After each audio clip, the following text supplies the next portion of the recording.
ఆసీస్తో జరిగిన రెండో టెస్టులో ఇండియా ఓడిపోయింది. ఓటమిని అలవాటుగా చేసుకున్నట్లు భారత్ మరో మ్యాచ్ ఓటమి పాలైంది. ఎప్పట్లాగే జట్టుకు వెన్నెముకలైన కోహ్లీ, రోహిత్ దారుణంగా విఫలమయ్యారు.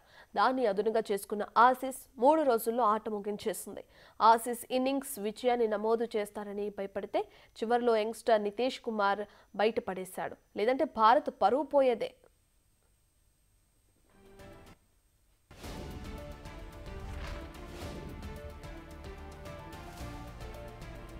ఈ సిరీస్ భారత్కు ఎంత ముఖ్యమో ప్రత్యేకంగా చెప్పనక్కర్లేదు.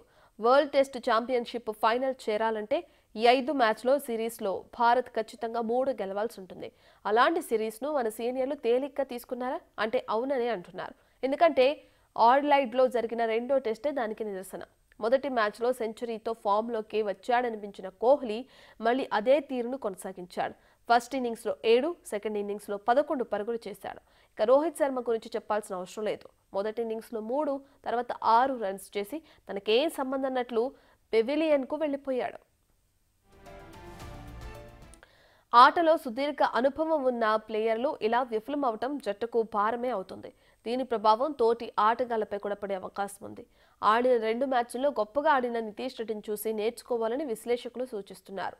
అరగేట్ర సిరీస్ అద్భుతంగా రాణించాడు. ఏ మాత్రం భయపడకుండా ఆసీస్ బౌలర్లను ఎదుర్కొన్నాడు. మీకేమైంది అని సీనియర్లను తిప్పిపొడుస్తున్నారు. 3 టెస్టుల వారం రోజుల గ్యాప్ రావడంతో ప్రాక్టీస్ చేసి పరువు నిలబెట్టాలని సూచిస్తున్నారు.